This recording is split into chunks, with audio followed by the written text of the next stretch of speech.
Sonha com morangos doces e suculentos, colhidos diretamente do seu jardim? E se eu te dissesse que o trabalho principal para conseguir isso não é feito na primavera, mas sim agora, no outono? Isso mesmo. O plantio no outono é o segredo para uma colheita precoce e abundante. Hoje, vamos detalhar como plantar morangos corretamente no outono e, o mais importante, quais erros podem custar-lhe toda a sua colheita. Acredite, alguns deles são tão traiçoeiros que você nem sequer vai entender por que a primavera lhe trouxe uma grande decepção. Fique conosco e a sua colheita de primavera vai agradecer-lhe. Muitos pensam que o jardim e a horta adormecem no outono, mas para os morangos, esta época é um verdadeiro recomeço, um novo impulso. Ao contrário do plantio na primavera, onde a planta gasta energia tanto para enraizar quanto para florescer ao mesmo tempo, o plantio no outono dá-lhe uma vantagem. As pequenas plantas têm tempo para se fixar tranquilamente, desenvolver um sistema radicular robusto antes do frio, e na primavera direcionam todas as suas energias para a formação dos frutos. É como dar a um atleta tempo para se aclimatar antes de uma competição importante. O erro número 1, o mais traiçoeiro e o mais comum, é errar o timing. Na jardinagem, assim como na vida, escolher o momento certo é meio caminho andado para o sucesso. O que acontece se você se apressar e plantar suas mudas de morango, digamos, em meados de agosto? Os dias ainda são longos, o sol aquece como no verão. Sua muda recebe um sinal equivocado. Ela pensa que o verão ainda está em pleno vapor e começa a investir ativamente no crescimento da folhagem. As folhas crescem grandes, bonitas, suculentas, mas é justamente aí que mora o perigo. Toda a energia da planta é direcionada para a parte aérea, as folhas, esquecendo-se de fortalecer as raízes. O sistema radicular se desenvolve de forma superficial. No final, a planta enfrenta o inverno bonita, mas completamente despreparada. É como um atleta que, em vez de treinar de verdade, apenas se exibia no espelho. As primeiras geadas rigorosas serão um teste fatal para ela. A época ideal para o plantio é quando a própria natureza sussurra para a planta: é hora de se preparar para o inverno. Geralmente, isso acontece no final de agosto para as regiões do norte e durante todo o mês de setembro para as regiões centrais. A temperatura diminui, o dia fica mais curto, e este é o sinal certo para o morango. Parar de crescer folhas e direcionar todas as suas forças para desenvolver um sistema radicular robusto. Esta é a sua principal tarefa para o outono: firmar-se bem no solo, acumular nutrientes essenciais e preparar-se para os rigores do inverno.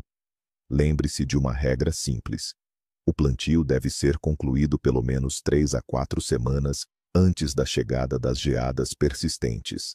Essa margem de tempo é vital para o enraizamento bem-sucedido do seu morangueiro. Conceder-lhe esse tempo é fundamental para lançar as bases de uma colheita abundante e bem-sucedida. Mas eis o reverso da medalha: plantar tarde demais. Este é o erro de quem gosta de deixar tudo para depois. Parece que ainda está calor, que umas semanas não farão mal. Mas isso é uma ilusão. Imagine, você planta uma muda em solo que já está esfriando. Todos os processos vitais da terra desaceleram. A planta simplesmente não tem tempo nem calor suficientes para desenvolver aquelas raízes fininhas e absorventes que a vão nutrir e manter firme. É como um passageiro que tenta saltar para o último vagão de um trem que já está em movimento. As chances são mínimas. E depois vêm as verdadeiras geadas. É aí que o pior acontece. Um sistema radicular fraco não consegue fixar a muda no solo. Ocorre o chamado levantamento por geada. Isso é quando o solo úmido ora congela e expande, ora descongela, e com esses movimentos, ele literalmente empurra a sua muda indefesa para a superfície. As suas raízes nuas ficam expostas ao vento gelado e ao frio intenso. Nessas condições, não há chances de sobrevivência. Na primavera, você encontrará no canteiro apenas plantas secas e sem vida. Portanto, não tente brincar de esconde-esconde com a natureza. O inverno sempre chega na hora certa. Vamos agora à escolha do local. E é aqui que frequentemente cometemos um erro que podemos chamar de amor pela sombra. Alguns jardineiros, especialmente os iniciantes, pensam que se plantarem os morangos num cantinho escondido, debaixo de uma árvore ou junto a uma cerca, eles ficarão mais confortáveis. Isso é um enorme equívoco. O morango é uma planta que adora o sol. Ele ama o sol. Plantar na sombra é a garantia de que você não vai colher frutos, mas sim lindas folhas verdes. A planta vai se esforçar para alcançar a luz, desenvolvendo folhas enormes, mas é só isso.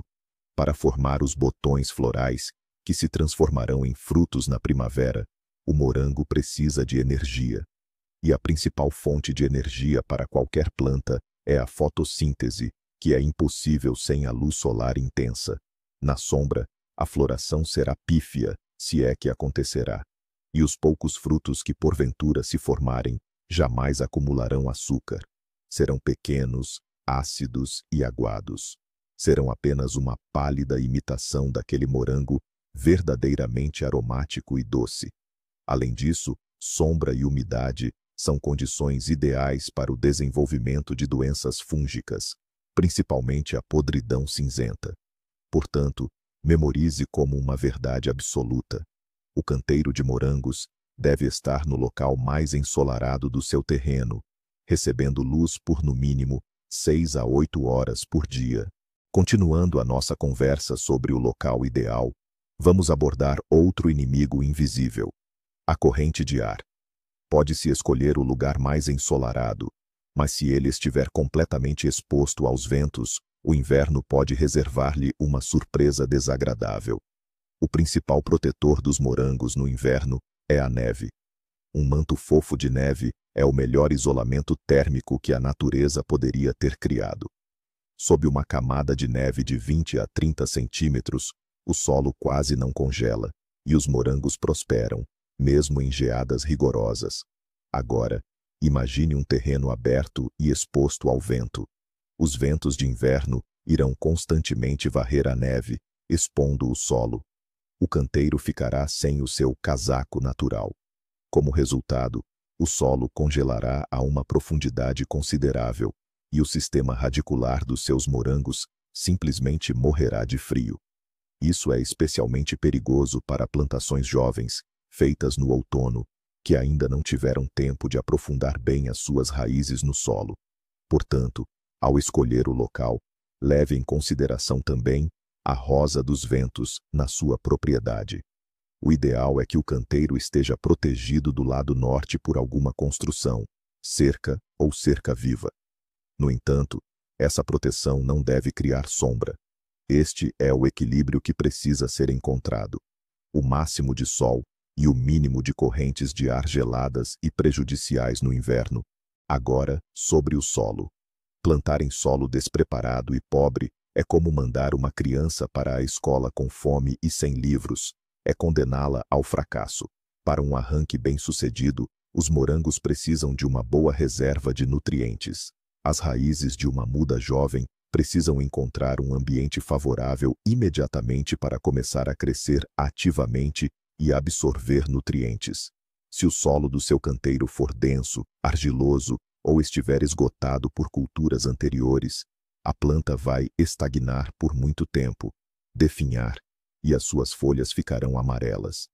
Ela gastará todas as suas reservas internas lutando pela sobrevivência, em vez de se desenvolver. Por isso, prepare o canteiro com antecedência, pelo menos 2 ou 3 semanas antes do plantio. É preciso cavar bem a terra, soltá-la e remover todas as ervas daninhas, especialmente as perenes, como a grama sarracena ou a erva do bispo, e, claro, incorporar matéria orgânica. Pode ser composto bem curtido ou humus. Estes não só fornecerão nutrientes à planta no início, mas também melhorarão a estrutura do solo, tornando-o mais solto, arejado e com maior capacidade de retenção de água. Este é o capital inicial que você oferece aos seus morangos para uma entrada confiante em uma nova vida. Mas aqui está um erro comum, o reverso da medalha. O excesso de zelo na forma de esterco fresco. Alguns jardineiros pensam, mais adubo, maior a colheita. E cheios de boas intenções, aplicam generosamente esterco fresco, de vaca ou cavalo, que ainda não está curtido, diretamente na terra, antes de revolver o solo. Fazer isso é algo que jamais se deve fazer. O esterco fresco é uma substância extremamente agressiva. Durante a sua decomposição no solo, são liberadas grandes quantidades de calor e amoníaco. Imagine que está a plantar uma jovem planta delicada, com raízes finas e sensíveis, diretamente nesta fornalha química. O resultado é previsível. As raízes sofrem uma queimadura química severa. Elas simplesmente queimam. Uma planta sem raízes não consegue absorver água nem nutrientes do solo. Ela murcha rapidamente, escurece e morre. E você ficará sem entender por que isso aconteceu. Afinal, alimentou tão bem a terra. Além disso, o esterco fresco é uma fonte de sementes de ervas daninhas e larvas de pragas. Guarde bem esta regra. Para morangos, utilize apenas esterco ou composto totalmente curtido, com pelo menos 1 ano de idade. Ele deve ter uma cor escura, ser solto e cheirar a terra, e não a amoníaco. Só assim a matéria orgânica trará benefícios, e não prejuízos. Outro erro, talvez não tão evidente, mas crucial, é ignorar a acidez do solo. Para nós, humanos, a acidez pode parecer um conceito abstrato, mas para a planta, é um fator determinante que decide se ela conseguirá absorver os nutrientes do solo. O morangueiro prefere solos com reação ligeiramente ácida ou neutra. O nível de pH ideal para ele varia entre 5,5 e 6,5. Se o solo do seu terreno for alcalino, ou pelo contrário, demasiado ácido, como um solo turfoso, por exemplo, o morangueiro começará a ter problemas. Nesse ambiente inadequado, o sistema radicular da planta fica bloqueado. Não consegue absorver do solo os microelementos vitais, principalmente ferro e manganês, mesmo que estejam presentes em abundância. A planta desenvolve clorose. As suas folhas tornam-se verde pálidas ou até amareladas, mas as nervuras permanecem verdes. O arbusto parece debilitado, cresce mal e não forma botões florais. Por isso, antes de preparar o canteiro, não hesite em verificar a acidez do solo. Para isso, existem tiras de testes simples e econômicas, vendidas em qualquer centro de jardinagem. Se o solo for demasiado ácido, deve ser corrigido, adicionando farinha de dolomita ou cal. Se for alcalino, deve ser acidificado, acrescentando turfa de esfagno ou detritos de coníferas. Essa simples ação ajudará os seus morangueiros a sentirem-se em casa e a absorverem plenamente os nutrientes. Agora, vamos falar sobre o material de plantio em si. E aqui reside um erro muito comum, baseado numa falsa economia. Usar para o plantio arbustos velhos e que já deram frutos da sua própria horta. Muitos raciocinam assim: por que comprar mudas novas se eu já tenho as minhas? Vou desenterrar o arbusto velho, dividi-lo em partes e replantar. Isso pode soar lógico, mas na prática é um erro crasso. Um pé de morango não é um motor perpétuo. O pico da sua produtividade ocorre no 2º e 3º ano de vida. Após 4 anos, ele se torna um aposentado. Ele já esgotou todas as suas forças. O seu potencial está exaurido. Transplantar um arbusto assim é como pedir a um atleta idoso para quebrar um novo recorde mundial. Ele pode até sobreviver, mas uma boa colheita você certamente não terá. Mas o que é ainda pior, ao longo desses anos, o arbusto velho acumulou um ramalhete inteiro de doenças e pragas. Mesmo que pareça saudável externamente, em suas raízes e tecidos podem se esconder esporos de fungos, vírus, nematóides. Ao replantá-lo em um local novo e limpo, você estará, com suas próprias mãos, contaminando o solo saudável. Para a multiplicação e plantio, deve-se usar apenas as plantas mais jovens e vigorosas, ou seja, os estolhos de primeira ordem, que nascem dos corredores de morangueiros saudáveis de 1 a 2 anos de idade. Somente esse tipo de material de plantio possui a máxima energia de crescimento e está livre do peso dos problemas acumulados. Tentar economizar usando arbustos velhos é um caminho direto para a frustração. E aqui vai outro erro comum no momento de escolher o material de plantio: comprar mudas em locais duvidosos. Por exemplo, de vendedores ambulantes à beira da estrada ou em mercados informais. Sim, essas mudas podem parecer atraentes e ter um preço mais baixo. Mas essa economia é, na verdade, uma bomba relógio. Ao comprar mudas sem procedência, sem certificados ou garantias, você estará jogando na loteria. Primeiro, nunca terá certeza da variedade. Podem vender-lhe uma planta comum, uma vira-lata, disfarçada de uma variedade remontante de elite, que mal dará algumas frutas azedas e ponto final. Mas isso é só metade do problema. O mais grave é o risco de introduzir na sua propriedade pragas e doenças perigosas, das quais será incrivelmente difícil livrar-se. Juntamente com essas mudas de boa aparência, podem chegar hóspedes indesejados como o ácaro da morango, nematóides, gorgulhos, além de esporos de fitofotora, verticilose e outras doenças fúngicas perigosas. Combater essas pragas exigirá um enorme investimento do seu tempo, esforço e dinheiro em produtos químicos, e não há garantia de que sairá vitorioso desta batalha. Muitas vezes, é preciso destruir completamente a plantação e fazer a recuperação do solo. Por isso, compre mudas apenas em viveiros comprovados ou de produtores fiáveis e bem estabelecidos. Esse pequeno custo adicional é o seu seguro contra grandes problemas futuros. E agora, chegamos a um erro que muitos iniciantes, com razão, chamam de assassino de plantas. Trata-se da profundidade de plantio incorreta, especificamente, enterrar demais o ponto de crescimento. Mas o que é esse ponto de crescimento? É a gema apical da planta, de onde surgem as novas folhas, hastes florais e estolhos. Ele está localizado bem no centro da muda, na base dos pecíolos das folhas, e esse ponto deve ficar estritamente no nível do solo, nem acima, nem abaixo. O que acontece se, ao plantar, você afunda demais a muda na cova e cobre esse ponto de crescimento com terra? Você, com suas próprias mãos, cria as condições ideais para que ele apodreça.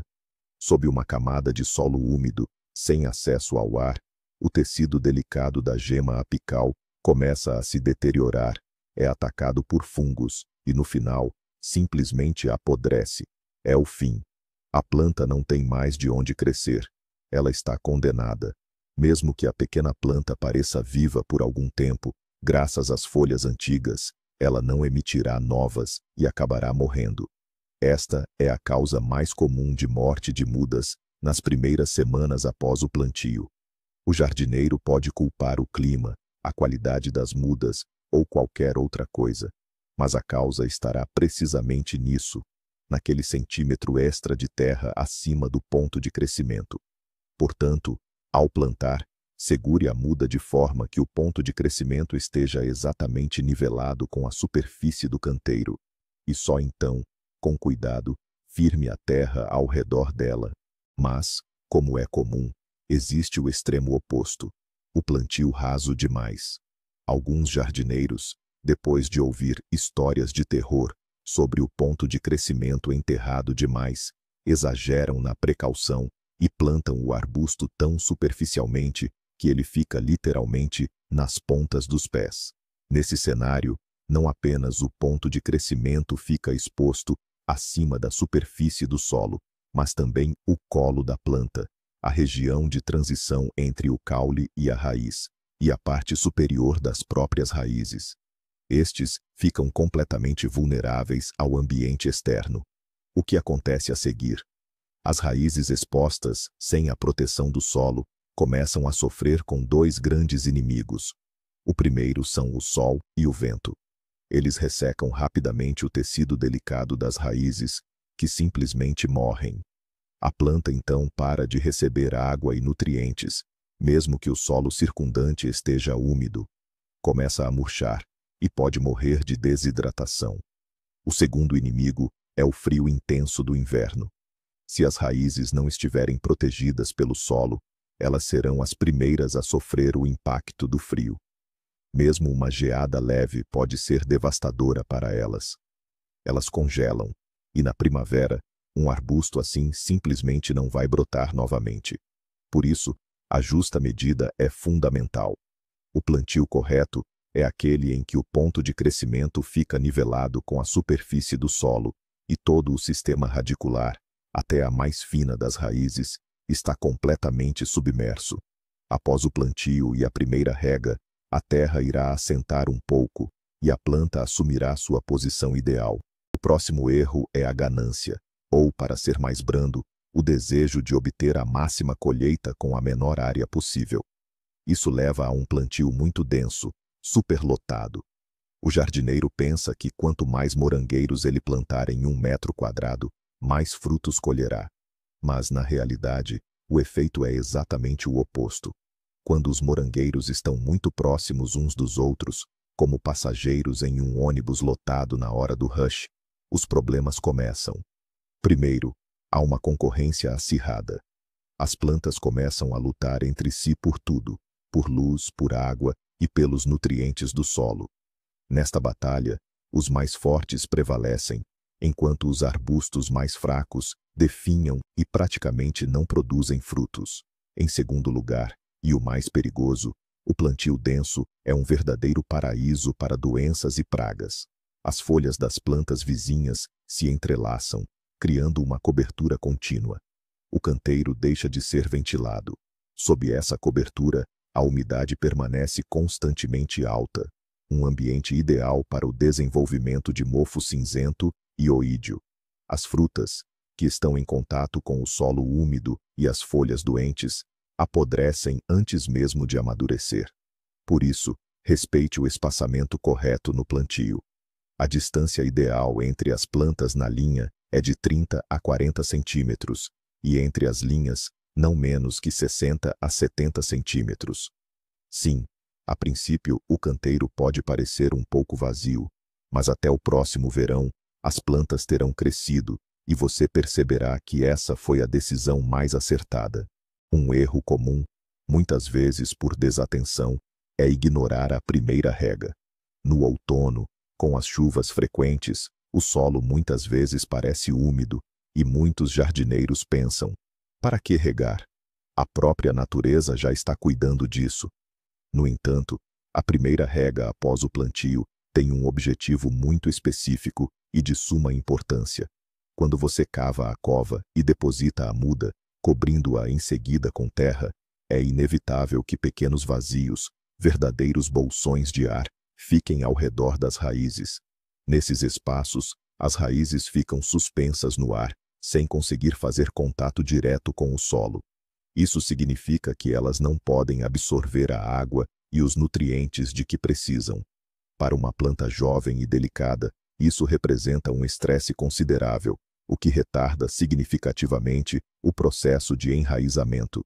É exatamente a rega abundante, feita logo após o plantio, que resolve esse problema. A água penetra no solo, expulsa o ar e faz com que a terra se compacte, envolvendo firmemente cada pequena raiz, por menor que seja. Ela cria aquele contato ideal entre o sistema radicular e o solo, que é absolutamente vital para um início rápido e vigoroso da planta. Por isso, mesmo que a terra pareça úmida, não hesite. Assim que terminar de plantar todas as mudas, regue o canteiro generosamente. Use cerca de meio litro a 1 litro de água por muda. Não se trata apenas de matar a sede. Esta é uma operação agronômica crucial que garantirá às suas morangueiras um enraizamento rápido e bem-sucedido no novo local. Mas há um erro que muitos jardineiros, por vezes, esquecem. Trata-se da escolha inadequada de culturas predecessoras, ou seja, as plantas que ocuparam o canteiro antes dos seus morangueiros. É como escolher vizinhos de casa. Alguns trarão harmonia, outros podem causar sérios problemas. Os piores antecessores para o morangueiro são, sem dúvida, todas as culturas da família das solanáceas. Isso inclui batata, tomate, berinjela e pimentão. A razão? Morangos e solanáceas partilham os mesmos inimigos, doenças fúngicas e virais perigosas, cujos patógenos podem permanecer ativos no solo por anos a fio. Em destaque, a fitoftora e a murcha de verticillium. Ao plantar morangueiros num canteiro onde, por exemplo, batatas foram cultivadas no ano anterior, você os expõe a um risco altíssimo de contaminação. Os patógenos remanescentes no solo atacarão facilmente as raízes jovens e ainda frágeis. O resultado é o murchamento súbito da planta, o amarelecimento das folhas, e a recuperação será, na maioria dos casos, praticamente impossível. Pepinos, abobrinhas e todas as variedades de couve também são considerados antecessores desfavoráveis. Por outro lado, os melhores amigos do morangueiro, garantindo um crescimento saudável e vigoroso, são alho, cebola, cenoura, beterraba, leguminosas, como ervilha e feijão, e as culturas de adubação verde, especialmente mostarda e facélia. Estas culturas não só evitam doenças comuns, como também contribuem para a saúde e revitalização do solo. Portanto, planeie o seu jardim com antecedência, respeitando sempre as regras da rotação de culturas. Vamos falar agora de um erro comum, que poderíamos chamar de preguiça pré-plantio. Trata-se de negligenciar a preparação das próprias mudas. Muitos simplesmente tiram as mudas da caixa ou do vasinho e as plantam diretamente no solo, sem mais nem menos. No entanto, algumas manipulações simples podem aumentar significativamente as chances de a planta pegar e facilitar muito sua adaptação. Primeiramente, examine com atenção o sistema radicular. Se você adquiriu mudas de raiz nua, é comum que as raízes estejam muito longas, chegando a 15 a 20 centímetros. Raízes tão compridas são difíceis de acomodar na cova. Elas acabam se dobrando para cima, o que é extremamente prejudicial. Por isso, você deve podá-las sem receio, deixando-as com cerca de 7 a 10 centímetros. Isso não só não prejudica a planta, como, pelo contrário, estimula o crescimento de novas raízes absorventes, essenciais para o seu desenvolvimento. Em segundo lugar, observe as folhas. É comum encontrar nas mudas folhas velhas, danificadas, amareladas ou com manchas. Essas devem ser removidas sem dó, deixando apenas as 2 ou 3 folhas mais jovens e saudáveis no centro da planta. Qual o motivo? Para que a planta não gaste energia e umidade preciosas na manutenção dessas folhas velhas e desnecessárias. Todas as suas forças, após o plantio, devem ser direcionadas para um único e principal objetivo: o enraizamento. Quanto menor a área de transpiração, mais fácil será para a muda superar o estresse do transplante. Essas ações simples levam apenas alguns segundos por muda, mas representam uma ajuda imensa para a planta na fase mais crucial e inicial de sua nova vida. O próximo erro é estratégico: a escolha da variedade errada. Frequentemente, jardineiros, especialmente os iniciantes, compram mudas atraídos por uma imagem bonita ou um nome pomposo, sem sequer pensar se essa variedade é adequada para a sua zona climática. Por exemplo, imagine que você vive nos Urais ou na Sibéria, onde os invernos são rigorosos e nevados, e o verão é curto, e você compra uma variedade italiana ou espanhola, linda e de frutos grandes, que produz até 3 colheitas por ano em algum lugar na costa do Mediterrâneo. O que acontecerá? Muito provavelmente, esta variedade sulista e delicada simplesmente não sobreviverá ao primeiro inverno, mesmo com cobertura.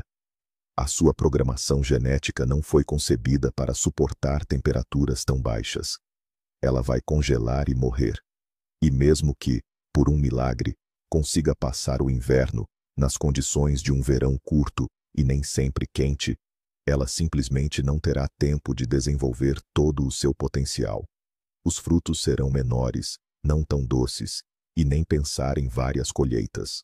Por isso, Escolha sempre apenas variedades regionalizadas, ou seja, aquelas que foram desenvolvidas ou testadas com sucesso especificamente na sua região.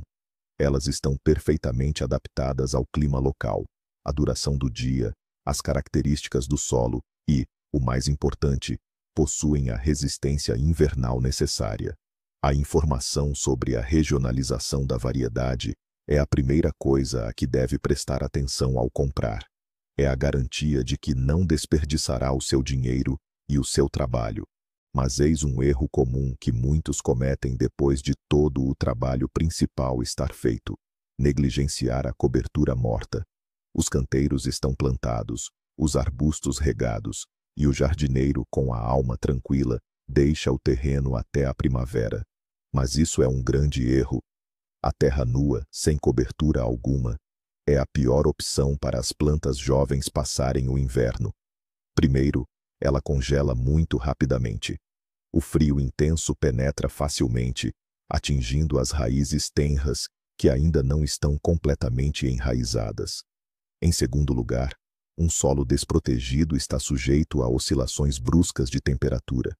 Durante o dia, com o sol de outono, pode descongelar um pouco, para depois congelar novamente à noite. Estes ciclos de congelamento e descongelamento, como já referimos, levam a que as raízes sejam empurradas para fora do solo. A cobertura morta é o manto que resolve estes dois problemas. Uma camada de 5 a 7 centímetros funciona como um termo, suavizando as flutuações diárias de temperatura, impedindo que o solo congele rapidamente e protegendo as raízes do vento gelado. Sob a cobertura morta, o ambiente mantém-se muito mais estável, e a planta sente-se visivelmente mais confortável. Como cobertura morta, pode-se usar folhas caídas de árvores saudáveis, palha, feno, acículas, folhas de coníferas, turfa ou serragem bem decomposta. Não se deve cobrir o canteiro imediatamente após o plantio, mas sim com o início das primeiras geadas persistentes, quando a camada superior do solo já estiver ligeiramente firme. Esta técnica simples aumenta significativamente as chances da sua morangueira ter uma hibernação bem-sucedida. É mais um daqueles erros em que a intenção é boa, mas o resultado é o de sempre: a adubação de outono com fertilizantes nitrogenados. A lógica do jardineiro é compreensível. Queremos ajudar a planta a se estabelecer, a dar-lhe alimento. E de forma quase instintiva, a mão busca o pacote de nitrato de amônio ou ureia. Mas no outono, isso é um verdadeiro desserviço. O nitrogênio é o principal estimulante para o crescimento da massa verde. É o responsável pelo desenvolvimento exuberante de folhas e brotos. Na primavera e no início do verão, é vital. Mas no outono, o seu efeito é prejudicial e até devastador. Ao receber uma dose de nitrogênio, o morangueiro, já em preparação para o repouso invernal, recebe uma mensagem completamente errada. É como se ouvisse um comando: alerta, cresçam imediatamente. E, em vez de direcionar toda a sua energia para as raízes e para a formação dos botões florais para o ano seguinte, começa a produzir ativamente novas e tenras folhas. Esta folhagem tenra e suculenta não está minimamente preparada para o frio. Não tem tempo de amadurecer e de desenvolver resistência. A primeira geada forte irá destruí-la por completo. A planta desperdiça forças e recursos preciosos neste crescimento inútil, enfraquecendo-se antes do inverno, e no final, entra no período de repouso invernal, despreparada e exausta. Se quiser fertilizar as suas plantações de outono, utilize apenas fertilizantes de fósforo e potássio. O fósforo ajuda no desenvolvimento de um sistema radicular forte, enquanto o potássio aumenta a sua resistência ao inverno e a doenças. Deixe o nitrogênio para a primavera. Agora, vamos desmistificar um mito popular que frequentemente leva à desilusão: o erro das expectativas elevadas. Muitos jardineiros, ao plantarem morangos no outono, esperam colher baldes de frutos grandes e doces já na primeira primavera. Mas, infelizmente, não é bem assim que funciona. O principal objetivo do plantio de outono não é obter uma colheita imediata. A sua finalidade é dar tempo e oportunidade à planta para enraizar-se perfeitamente, desenvolver um sistema radicular robusto e saudável e formar o maior número possível de botões florais. É um investimento no futuro. Sim, no primeiro verão após o plantio de outono, os seus morangueiros muito provavelmente florescerão e darão frutos. Mas esta será, por assim dizer, uma amostra da colheita. Haverá poucos frutos e podem não ser os maiores, e isso é perfeitamente normal. Nesta primeira estação, a planta ainda precisa de gastar muita energia no seu crescimento e desenvolvimento. Alguns jardineiros experientes até recomendam remover todos os caules florais no primeiro ano, para que a planta não dedique energia à frutificação, mas sim à formação de um arbusto robusto. Mas a verdadeira, completa e abundante colheita, aquela pela qual todo o esforço foi feito, espera por si no segundo ano. Será então que o arbusto, que sobreviveu ao inverno, se fortaleceu e se expandiu, mostrará todo o seu potencial. Por isso, tenha paciência. O plantio de outono é um investimento a longo prazo e a recompensa maior espera por si no futuro. O último erro em nossa lista é de natureza psicológica. Poderíamos chamá-lo de plantar e esquecer. O jardineiro realizou todo o trabalho de plantio. Talvez até tenha coberto o canteiro com cobertura morta e concluiu que sua missão para o ano estava cumprida. Ele pensou que não havia mais nada a fazer no canteiro até a primavera. Mas não é bem assim. Mesmo no outono, as plantações jovens ainda precisam da sua atenção. Em primeiro lugar, esteja atento ao clima. Se o outono for seco e quente, sem chuvas, o solo precisa ser regado periodicamente. O ressecamento do solo é muito perigoso para mudas que ainda não estão completamente enraizadas. Verifique a umidade do solo sob a cobertura morta. Ele deve estar moderadamente úmido. Em segundo lugar, inspecione os arbustos regularmente. Talvez algum deles não esteja se adaptando bem, com as folhas murchas. É melhor substituir essa muda por uma nova imediatamente, enquanto ainda há tempo. Ou talvez você note que, após uma chuva forte ou rega, o ponto de crescimento de alguma planta ficou coberto de lama. É preciso limpá-lo cuidadosamente, ou ele pode apodrecer. Além disso, o outono é a época de atividade de lesmas, que podem danificar as folhas jovens, e as ervas daninhas também não dormem. Uma inspeção regular do canteiro, pelo menos uma vez por semana, permitirá que você detecte e resolva pequenos problemas a tempo, antes que se transformem em grandes. Seus morangos devem sentir seu cuidado até a hora de ficarem sob a neve. Mas se eu tivesse que escolher apenas os 2 erros mais cruéis e fatais, responsáveis pela morte da maioria das mudas, seriam a profundidade de plantio incorreta e o momento inadequado. Imagine, você fez tudo perfeitamente, escolheu o local, preparou o solo, comprou as melhores mudas, mas ao plantar, enterrou o coração, o ponto de crescimento, apenas 1 centímetro mais fundo. E pronto, ele apodrece. A planta está condenada. Ou pelo contrário, plantou muito rasamente, e a primeira geada matou as raízes indefesas. Isso não é apenas um erro, é uma sentença de morte para o arbusto. Já o erro de timing priva a planta de sua principal vantagem outonal, o tempo para enraizar. Ao plantar tarde demais, você simplesmente a deixa congelar, sem nunca conseguir se agarrar à vida. Estes 2 momentos são um verdadeiro divisor de águas, que separam o jardineiro de sucesso do frustrado. Portanto, o plantio de morangos no outono não é apenas o transplante de uma muda para a terra. É uma operação estratégica, onde o momento certo, o local, a profundidade e a preparação são cruciais. Evitando esses erros simples, mas críticos, você lança as bases para uma colheita espetacular no próximo ano. Obrigado por assistir até o final. Se este vídeo foi útil para você, não se esqueça de deixar seu like e se inscrever no canal para não perder novos segredos de jardinagem. E qual a sua experiência com o plantio de morangos no outono? Você já se deparou com algum desses erros? Ou talvez tenha seu próprio macete? Deixe seu comentário. Será muito interessante ler.